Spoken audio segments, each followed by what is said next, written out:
O ato ocorrido na Avenida Paulista no último domingo continua repercutindo. Nesta quarta-feira foi divulgado o resultado de uma pesquisa Genial Quest sobre a manifestação pacífica, que estabeleceu uma fotografia para o Brasil e para o mundo do apoio ao ex-presidente Jair Bolsonaro. Para 68% dos entrevistados, o ato foi grande. Outros 20% responderam que foi médio e apenas 6% disseram que foi pequeno. Vamos falar a partir de agora mais sobre a manifestação de domingo e também sobre outros temas da política nacional. É hora de entrevista em Oeste Sem Filtro.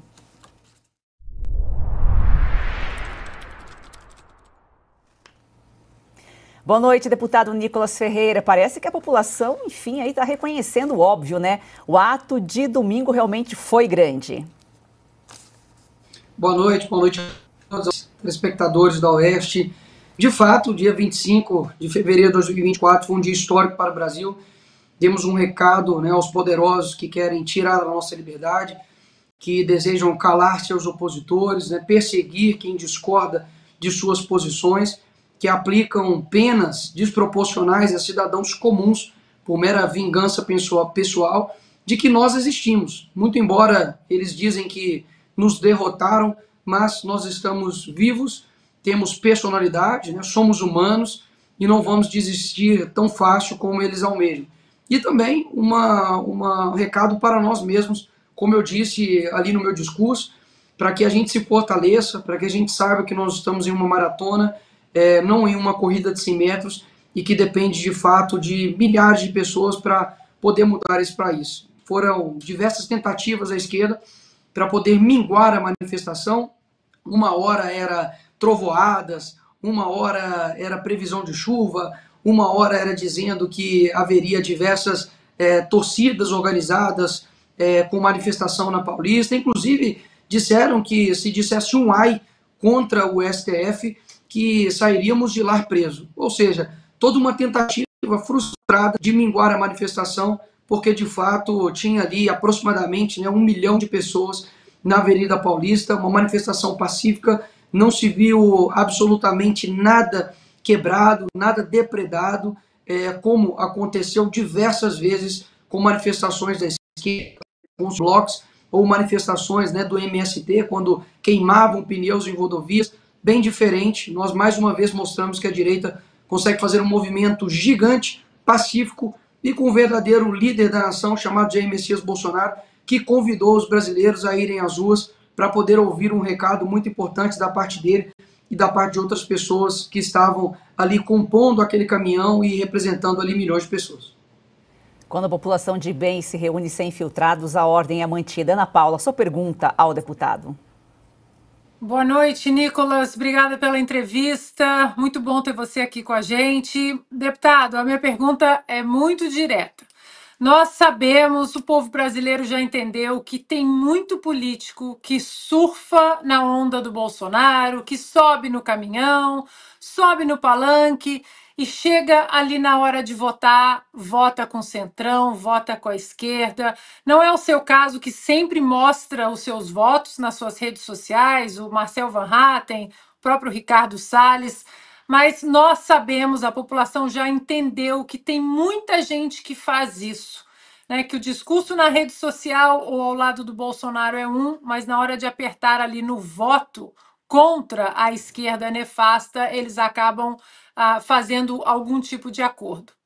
Como minar isso, Nicolas? Como dar mais publicidade para esse tipo de político morno, eu diria, né? O brasileiro está cansado desse político morno que fica em cima do muro quando, na verdade, precisa dizer a que veio, né? Como representar o Brasil ali e os seus eleitores na Câmara dos Deputados. Boa noite, Ana Paula. É sempre um prazer ser entrevistado por você. De fato, a população brasileira tem aberto seus olhos com relação às pessoas que têm preço e não têm valor. E esses deputados, de fato, mostram isso claramente quando mudam seus votos por conta de emendas, quando eles retiram suas assinaturas, como, por exemplo, agora o Planalto fez uma ameaça aos deputados que aqueles que retirarem assinaturas do pedido de impeachment sofreriam retaliações, seja de emendas, enfim. é o modus operandi, né, do governo democrático da República Popular Brasileira. E essas pessoas, obviamente, estão sendo expostas por diversas vezes. Você vê listas de deputados que não assinaram o pedido de impeachment ou que retiraram suas assinaturas, enfim, por mera pressão aqui do governo. E nós sabemos que as pessoas estão atentas e as eleições estão próximas, seja as eleições municipais, sejam as eleições federais. Nós temos uma ferramenta que logo mais nós iremos divulgar, que mostra todas as votações, tanto de senadores quanto de deputados, com relação ao governo e como eles votaram com a oposição. Eu, por exemplo, votei 100% contra as pautas do governo. Não tem uma votação minha sequer que votou juntamente com Lula. Muitas pessoas podem dizer que isso é um possível radicalismo, de que pautas boas para o Brasil precisam ser votadas junto com o governo. Quando nós olhamos para o projeto, de fato, não há nenhum tipo de benefício para o Brasil. Pelo contrário, este governo de agora só pensa em arrecadação, porque ele gasta sem nenhum tipo de responsabilidade, já fez diversas manobras fiscais, e a gente sabe que eles estão simplesmente preocupados do poder pelo poder. Então, uma estratégia, por exemplo, abrindo aqui para vocês, que eles fazem aqui na casa é a seguinte: eles colocam um projeto terrível, mas colocam ali um inciso pequenininho na lei, dizendo que aquilo dali irá beneficiar os atletas, ou se não, vai beneficiar as pessoas com deficiência física, e você, parlamentar, fica retraído de votar contrário a isso. Mas o projeto é horroroso, mas eles colocam isso, utilizam essas pautas como uma maneira de pressionar os deputados a votarem a favor, até mesmo porque quem em sã consciência votaria contra, por exemplo, um financiamento para uma questão social ou para poder ajudar atletas. Mas nós sabemos que as pessoas estão, obviamente, se inteirando do que acontece na política e que, de fato, há aqui mesmo no Congresso e principalmente no Planalto, né, uma horda de ratos que a todo momento estão preocupados com seus próprios umbigos, com seus próprios interesses e não com os interesses do Brasil. Então, essa ferramenta nós iremos divulgar ela com mais, digamos, com mais publicidade para as pessoas acompanharem, e fiquem atentos, porque se talvez na tua cidade, no teu estado, as mesmas pessoas se mantiveram no poder e nunca mudou nada, é porque está na hora de mudar os nomes que estão aí no poder da política. Passamos de 100 mil telas, 50 mil likes, vamos continuar ampliando o nosso alcance aqui. Piotr, sua pergunta. Deputado, boa noite, seja bem-vindo uma vez mais aqui em Oeste Sem Filtro. Eu queria fazer duas pequenas perguntas. A primeira é, como vencer a resistência que vem, por exemplo, da presidência da Câmara ou da presidência do Senado, quando a gente fala do Congresso Nacional? A gente vê que há um posicionamento tanto de Arthur Lira quanto de Rodrigo Pacheco que não dá espaço para a oposição, em que pese o fato do esforço dos senhores em fazer da manifestação que demonstra claramente onde é que está boa parte do povo brasileiro, está muito claro, mas há ali um problema. A segunda coisa é como conversar com as pessoas mais jovens. O senhor é um dos mais jovens parlamentares da história do país, o senhor é jovem, tem comunicação com jovem, tem a capacidade de conversar com esse público. Como é que o senhor pretende lidar para explicar exatamente o que está acontecendo no país, sobretudo para os mais jovens? Com relação à primeira pergunta, de fato me surpreende o silêncio dos presidentes de cada casa. Por exemplo, com relação à resolução do TSE agora, né, aprovada, de que basicamente a jornalista da Globo News, se é que eu posso chamá-la de jornalista, disse com todas as palavras de que basicamente é o texto, né, ipsis literis, do que foi rejeitado aqui no Congresso. Ou seja, é claramente uma usurpação do poder judiciário feita, que deveria ser feita pelo Legislativo, já derrubada pelo Legislativo, e que mais uma vez rasga a nossa, mas é aplaudida pelos tais jornais escravos que nós temos aqui no nosso país. Ou seja, basicamente reduz ao pó o Congresso Nacional. Isso é um desrespeito com os deputados federais, um desrespeito com os próprios senadores, que são os verdadeiros legítimos para poder legislar aqui nessa nação. Então, assim caminha o Congresso Nacional. E, de fato, espero que tenha aí, futuramente, né, presidentes mais alinhados com os nossos ideais, até mesmo porque sem um presidente de cada casa fica muito difícil seguir com qualquer pauta aqui no Congresso. E quero dizer que hoje nós temos uma grande quantidade de deputados, né, conservadores de direita, mas que é mais do que nós já tínhamos há 20, 30 anos atrás, mas ainda não é o número ideal. E nós esperamos que nas próximas eleições, em 2026, por exemplo, nós façamos o presidente do Senado, porque nós estamos vendo, né, a consequência que é de ter um presidente que basicamente se curva aos mandos e desmandos do Poder Executivo. Então, como modificar isso? De fato, não vai ser a curto prazo. Acredito que a manifestação desse final de semana deixou isso bem claro, de que não era uma manifestação para buscar soluções histéricas ou até mesmo momentâneas, mas que é para poder deixar bem claro para as pessoas de que nós temos uma longa caminhada a trilhar e espero que esta casa aqui seja cada vez mais ocupada por pessoas sérias e honestas, política que preocupa com o Brasil.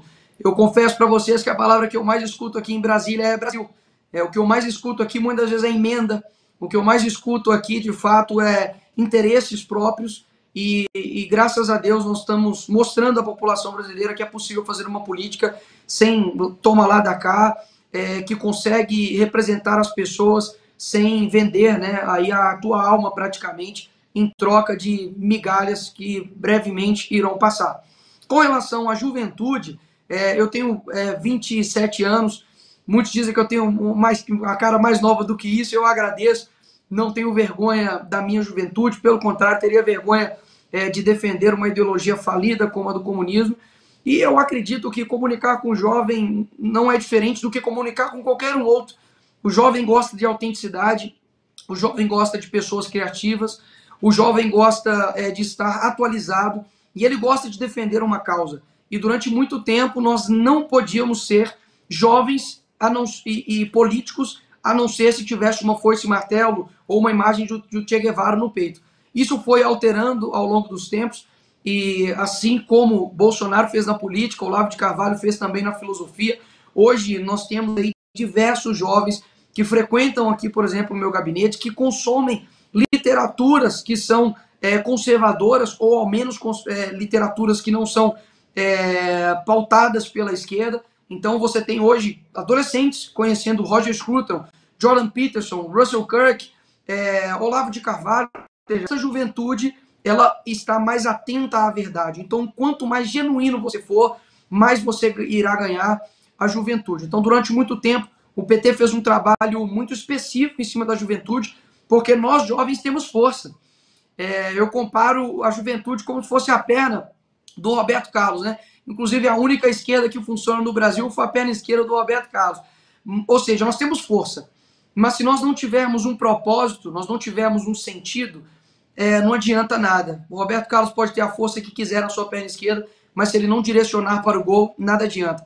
Então nós, como juventude, eu tenho conversado isso diariamente com os jovens, para que a gente tenha força, tenha disciplina, mostre que é possível nós termos, principalmente para os jovens cristãos, sermos jovens com santidade, porque é dessa maneira, cuidando de nós mesmos, cuidando da nossa família, as mulheres tendo filhos, amando a maternidade, não romantizando, mas amando a maternidade, os homens serem homens retos, fiéis, homens realmente retos, que dessa forma nós vamos mudar todo o cenário do Brasil. A mudança do Brasil passa pelas famílias e eu não tenho dúvidas que há uma geração agora completamente diferente, com sangue novo, para poder, deixar para trás essas, digamos, que nada tem levado essa juventude a não ser uma miséria, tanto intelectual quanto também espiritual. Então, quer convencer os jovens, seja genuíno. Nicolas, nossa audiência aqui está dizendo que você é gigante, que precisamos de mais políticos como você. Caute, sua pergunta, Nicolas. Boa noite, deputado. Um prazer tê-lo conosco aqui no Sem Filtro. Deputado, queria pegar o gancho da sua declaração, suas falas sobre a manifestação no dia 25. A gente viu desde o dia 8 de janeiro de 2023 o povo com medo de voltar para as ruas. O povo acuado, o povo que estava titubeante porque tinha a percepção de que podia ser preso também, como quem foi lá em Brasília. Até um seu colega, o Lindenberg Faria, falou que quem fosse para a Paulista iria direto para a Papuda, para tentar amedrontar essas pessoas. Mesmo assim, a Paulista foi lotada. Na sua percepção, Após o dia 25 de fevereiro, o povo perdeu o medo de ir para as ruas, teremos outras manifestações e também, caso os tribunais superiores atuem de forma antidemocrática, abusando do direito, indo além de suas prerrogativas, vocês estão pensando em organizar outras manifestações em defesa da democracia para demonstrar a insatisfação da população? Boa noite, obrigado pela pergunta. Nós percebemos que a esquerda fez uma pressão gigantesca para minguar a manifestação e até mesmo amedrontar não somente Bolsonaro, mas seus aliados. Eu vi que foi uma tentativa frustrada, até mesmo porque eu quero colocar aqui 2 pontos interessantes. Muitos falam que o STF está morrendo de medo da direita, e eu digo que não é esse cenário, até mesmo porque quem tem medo não faz o que eles estão fazendo com o opositor. Mas, por um outro lado, ninguém quer aniquilar o opositor se não tem medo dele. No sentido de, nós somos uma ameaça para eles, de fato, para aquilo que eles querem fazer, que é, obviamente, uma ditadura com todas as letras. Então, eu vejo que a população brasileira, ela ainda, obviamente, tem um receio. Nós temos diversas pessoas que estão presas de forma injusta, com penas que nem mesmo os mais altos criminosos do Brasil pegaram. Nós temos, por exemplo, o José Dirceu, o mentor da maior esquema de corrupção do mundo, que foi o Mensalão, condenado a 10 ou 12 anos. E nós temos pessoas comuns que muitas das vezes fizeram ali baderna dentro dos 3 poderes e estão sendo condenados a 16, 17 anos.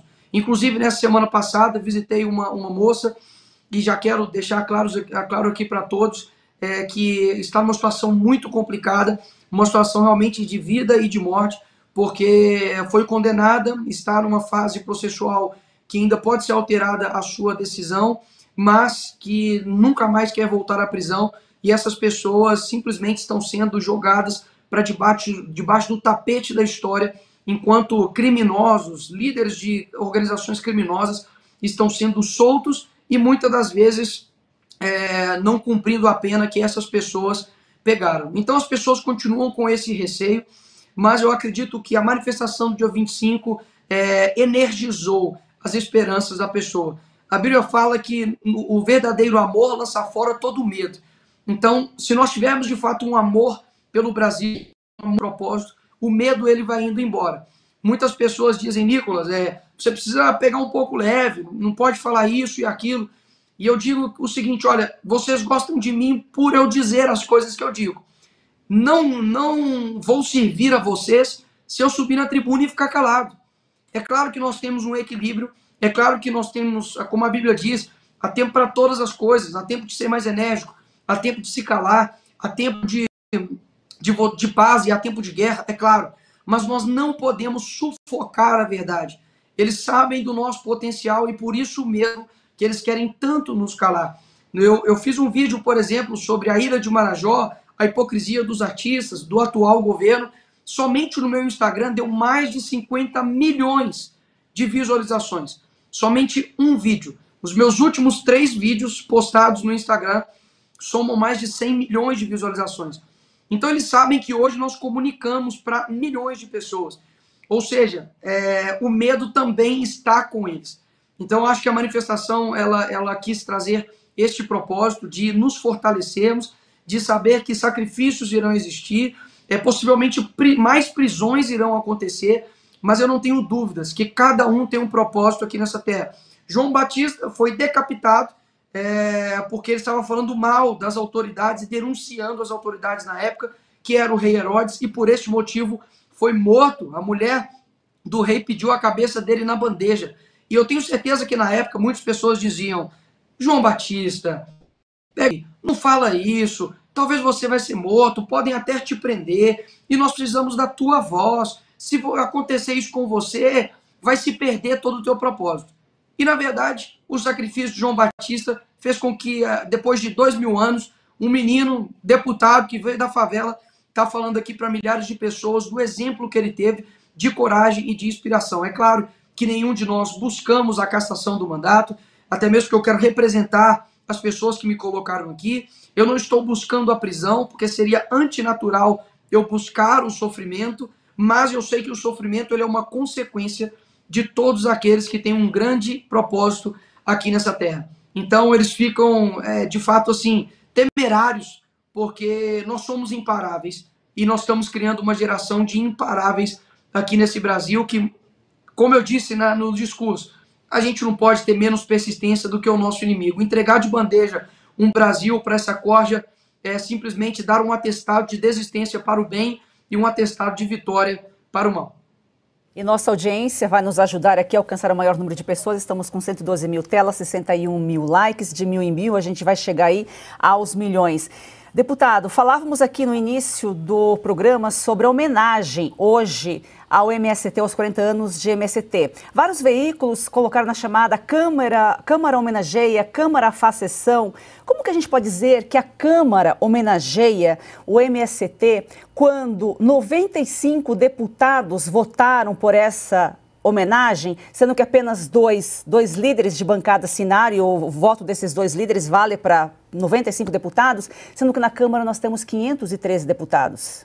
O que você acha sobre isso? Eles são mestres em propaganda. Então, obviamente que eles vão colocar como se fosse a Câmara que tivesse homenageado, né, esse grupo terrorista chamado MST, que invade propriedades, que ensina a crianças, né, uma luta de classes que nunca deu certo no mundo inteiro e que foi comprovado, né, pela CPI do MST, as diversas irresponsabilidades, até mesmo com os próprios familiares, membros do MST, pessoas que foram enganadas de fato por pessoas que no topo estão lá com suas mansões, e as pessoas que estão ali na base do MST até hoje não têm terra. Depois de 20 e tantos anos de existência do MST, o movimento continua sem terra. Se eles colocassem um pouquinho na balança e raciocinassem, eles veriam que não está dando tão certo o pedido de demanda deles para ter terra. Afinal de contas, até hoje, eles não a possuem. Então, não foi nada de Câmara homenagear o MST, foi simplesmente alguns deputados que pediram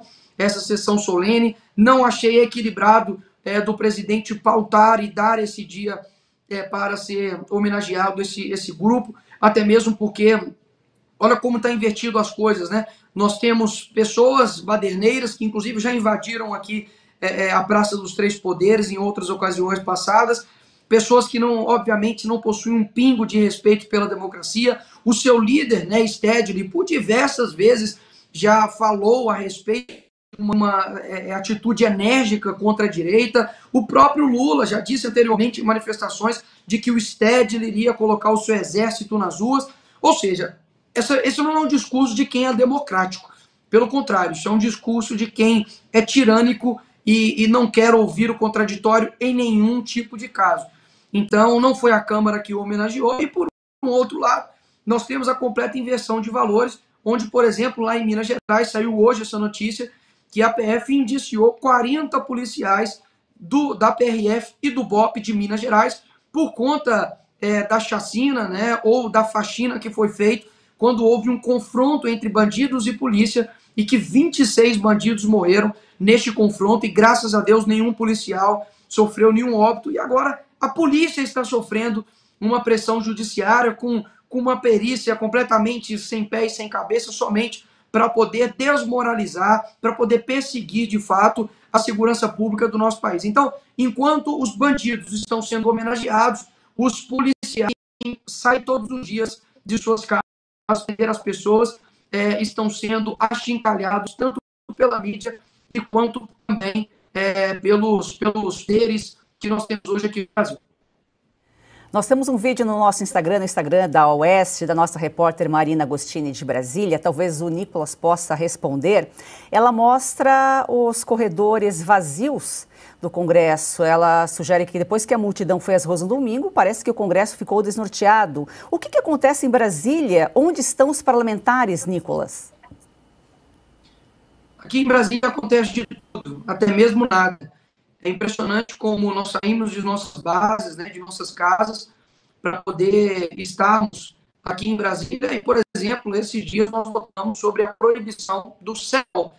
Ou seja, é vergonhoso a maneira como é tratado o deputado federal aqui neste Congresso. Eu tenho na publicação aí no Instagram de que eu estou no plenário. Eu estava no plenário Tivemos um problema na conexão, mas nós vamos reconectar o Nicolas aqui, porque tem mais uma pergunta aí que a nossa audiência chamou a atenção. Vamos ouvir o Cauti. Não, era isso, o que o Nicolas estava falando também, né? O fato que os parlamentares estão desnorteados, estão com medo, né? Não esperavam essa presença do povo tão importante, tão forte, tão maciça nas manifestações do dia 25, e estão tentando entender para onde está indo o vento político, né? Porque os deputados também, especialmente do Centrão, são sempre muito atentos ao que a Paulista está indicando como direcionamento da vontade do povo, né? E o maior medo dessa turma, já que a maioria deles não tem um posicionamento ideológico valorial forte, né? Como diferentemente do Nicolas, por exemplo, é que eles não sejam reeleitos porque não conseguem interceptar essa vontade do povo, né? Então, com certeza foi algo que deixou muita gente desesperada, ou pelo menos desnorteada lá em Brasília. E voltamos com Nicolas Ferreira. Nicolas, nós não conseguimos ouvir direito a sua resposta, essa última resposta que você comentava sobre os corredores vazios em Brasília. O que acontece, onde estão os parlamentares? Eu disse aqui anteriormente que aqui em Brasília acontece tudo, até mesmo nada. E hoje, inclusive, eu comentei nessa publicação, disse que eu estava no plenário, né, representando e sendo aqui, de fato, aquilo que eu preciso ser. E ainda não foi instaurado as comissões. Então, como esse corredor é das comissões, então acredito que o reflexo seja, de fato, por essa razão. Eu acredito que na segunda semana de março já esteja decidido, né, qual deputado irá para cada comissão, e os corredores aí, obviamente, ficarão mais cheios. Agora, de que, infelizmente, né, existem muitos que nem mesmo aparecem aqui na Câmara, e isso de fato ocorre. Obviamente é uma vergonha para o nosso parlamento, mas ainda assim, obviamente, tem muitos deputados que trabalham arduamente para que esse cenário mude aqui no nosso Brasil, a gente tem um Congresso mais produtivo e menos oneroso. Nicolas, um item aí no seu cenário chamou a atenção, não passou despercebido, essa peruca aí atrás de você, acho que ela tem história, né? Essa daqui vai ficar na história, tá ali, faz sucesso aqui no gabinete, muita gente quer colocar, mas eu falo, opa, não, ela é minha. No dia 8 de março, né, do ano passado, nós fizemos um discurso sobre a defesa das mulheres, até mesmo porque tem se tomado, né, o espaço delas, e nós, obviamente, fizemos uma representação disso, assim como eu poderia ter colocado uma boina de policial para falar da segurança pública, ou uma máscara para poder falar dos médicos, eu utilizei aquilo que eles dizem, né, que é de fato me sentir algo. Eu não sei por que eles ficaram tão ofendidos, afinal de contas é isso de fato que eles pregam, e eu consegui ali reverberar o meu discurso para milhões de pessoas. Todo lugar que eu vou, as pessoas ainda lembram disso. Inclusive, um dia que eu estava ali no aeroporto, uma mulher chegou para mim e falou, olha, eu sou de esquerda, sou feminista, mas concordo com você no que diz respeito a Nicole. Então, obviamente, a Nicole viveu, morreu, fez o propósito dela, mas fica aí nos nossos corações de que muitas das vezes, para você denunciar o absurdo, você também tem que se caracterizar desse absurdo para as pessoas entenderem o que está acontecendo. Realmente, o deputado, ele comentou aqui no nosso post, eu estou aqui no plenário. Ana. Nicolas, essa é uma pauta muito importante para mim, né? Que você, de uma maneira sarcástica, trouxe atenção, né? Ou seja, a invasão de homens biológicos no esporte feminino, a desvantagem para as mulheres, né? O absurdo, todo esse absurdo, toda essa pauta.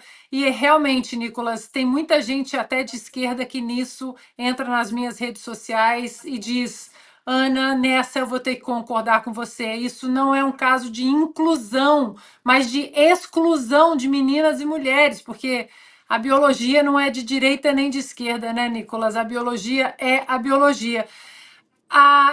Essa, sem dúvida, é uma pauta que mexe muito também nas minhas redes sociais. Mas, Nicolas, a segunda pauta, que está sendo assim uma pauta campeã nas minhas redes sociais, e eu até perguntei para o presidente Bolsonaro ontem, é sobre o Plano Nacional de Educação que está sendo proposto pelo governo Lula. 10 anos, de 2024 a 2034. Nicolas, eu li o plano todo, são quase 300 páginas, é um absurdo, é um manual neomarxista da pior qualidade, cada página mais leninista que a outra, com assuntos como controle social, racismo ambiental, MST, quilombolas, idosos, o que idosos, né? O que a palavra idosos está fazendo num plano nacional de educação. Gênero aparece 65 vezes, a palavra social aparece 677 vezes, enquanto a palavra matemática aparece 4 vezes e língua portuguesa 11 vezes. Então, eu repito a pergunta que eu fiz para o presidente Bolsonaro, mas agora para você, como um agente direto ali dentro da Câmara para barrar essa atrocidade que é o Plano Nacional de Educação. Os pais estão preocupadíssimos, preocupadíssimos, Nicolas. Nicolas, isso é prioridade para vocês? Com certeza, Ana, a primeira reunião que nós tivemos aqui da oposição e dos líderes, na qual eu também estava participando, nós elencamos algumas prioridades, inclusive eu coloquei algumas que eu quero deixar aqui, além, obviamente, do PNE. Com relação ao PNE, foi-se muito falado, o deputado Gustavo Gayer também elencou isso. A gente está fazendo um trabalho de bastidor, porque aqui você precisa dialogar, aqui como se fosse uma sala de aula, por mais que você discorde das posições de vários colegas, você precisa conversar, porque aqui independe se a pessoa teve 1 milhão, teve 100 mil, teve 50 mil votos, aqui todo mundo tem um voto.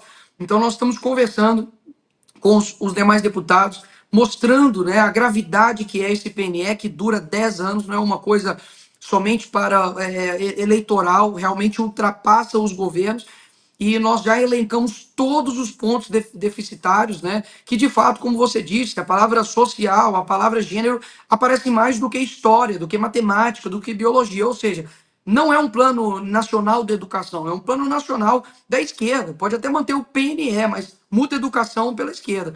Então nós colocamos isso, obviamente, como prioridade. Isso precisa ser derrubado aqui no Congresso. Nós também já estamos preparando diversas emendas para serem votadas, para que haja redução, obviamente, de danos.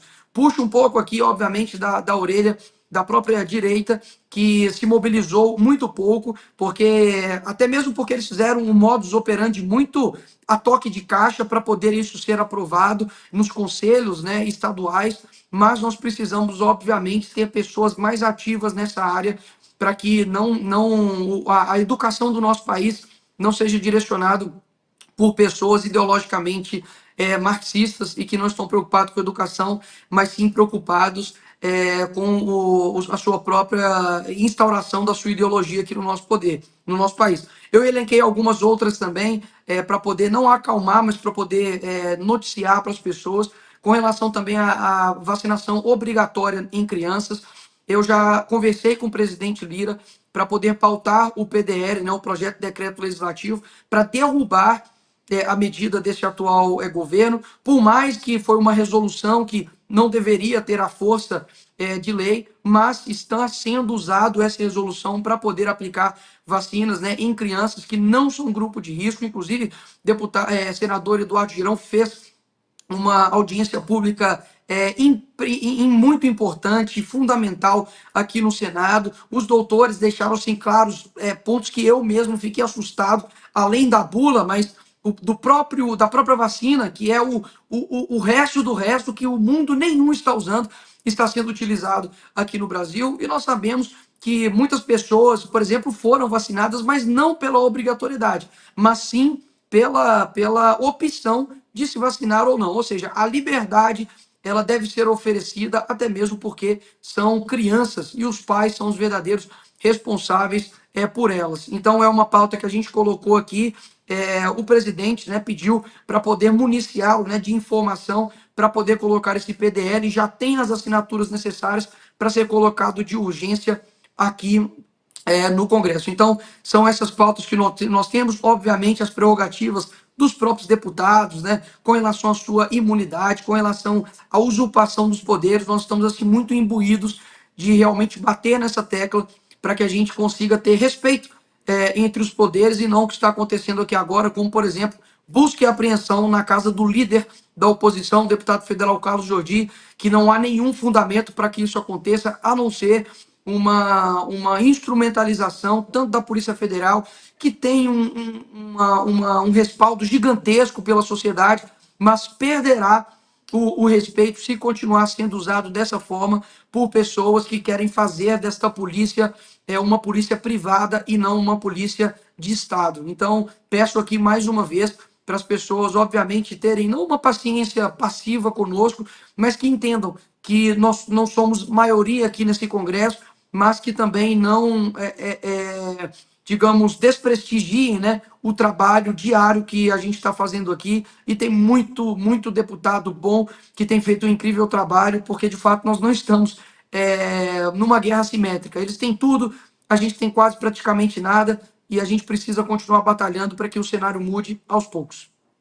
Nosso tempo esgotou, mas temos tempo para... Vamos abrir para uma perguntinha rápida aqui do Piotr. É rápido, deputado Nicolas. Boa parte dessas propostas passa pela Comissão de Constituição e Justiça, que no acordo lá do ano passado, no começo da legislatura, estava prometida para o PL assumir agora, mas surgiu uma conversa de que possivelmente isso pode ficar para o ano que vem, dado esse esforço de Arthur Lira de mexer na base para ele conseguir fazer o sucessor dele como presidente da Câmara.